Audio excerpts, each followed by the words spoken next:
حضرت امام ابو حنیفه رحمت الله علیه ته چا یو جینۍ ولمسوله خدایا یو جینۍ ورته چا ولمسوله وی لاړ شه د امام ابو حنیفه تیر باسه هغې ورته ځان ډولې کو ډېر زیات یې ځان خشته کو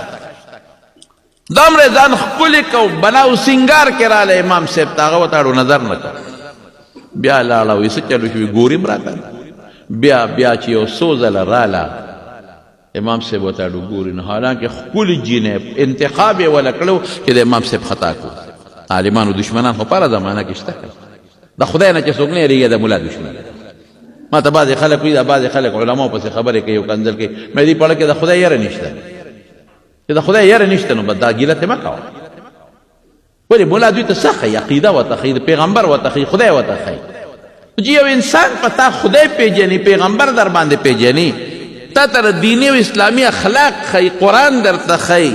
تا د خدای سره جوړ پیدا کوي ستا د پیغمبر سره جوړ پیدا کوي دا زه چې نن لګیا یم زما په دې کې څه غرض دی ځکه چې ستاسو لوڼه په حیا کې پاتې شي تاسو په حیا کې پاتې شئ خدای غضب در باندې رانه شي زه سړی یم سره پاره چې دا خشته جینکۍ ښکلې وجود بلا دوزخ ته ونه غورځېږي سبا به مرګ دې روان وي دوزخ چې دې نه بچ شي دقسې هر ملا لګیا دی نو چې ملا دا خواري در سره کوي ستا او د خدای جوړ پیدا کوي او دې دپاره کوي چې الله را دې مخلوق نه خوشحاله شي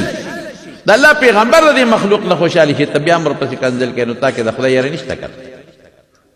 هسې په خولې خدای منې نو هسې په خولې قیامت منې نو قبر منې او د پیغمبر وارث پسې کنځلې کوې او بدې ورپسې وې دا د خولې هسې هغه رواجي خبرې تاسو روانې دي د خدای نه یاره چې راله هر څه به ټیک ټاک نو بیا ورپسې راولېږل او ډېر زیات یې ورته بناو سینګار وکړو نو چې ورته وایي ښځه ورته وایي ابو حنیفه صاحب ته وایي د کله نه ړوند شوی وی ما راته ځان څونه خشته کړی دی نرمې پستې خبرې در سره کوم چې ته ما ته وګورې ته ما ته متوجه شې کوشش کوم یعنی اوس قصه اوږده ده ما راته مختصره کړله چې زه کوشش کوم چې په کومه طریقه د تا په خپل جال کې ونښلم او ته ما ته وګورې لاسونه د تړقوم خپې د تړقوم وایي خبرې د سره نرمې پستې کوم ځان مې راته خشته کړی دی پوپېغله جینۍ یم تا کې خواهش نشته د کله نه ته ړوند شوې امام صاحب وایي چې د کله نه ته بربنډه شوې چې د کله نه تا نه حیا پورته شوې هغه وخت نه ړوند شوې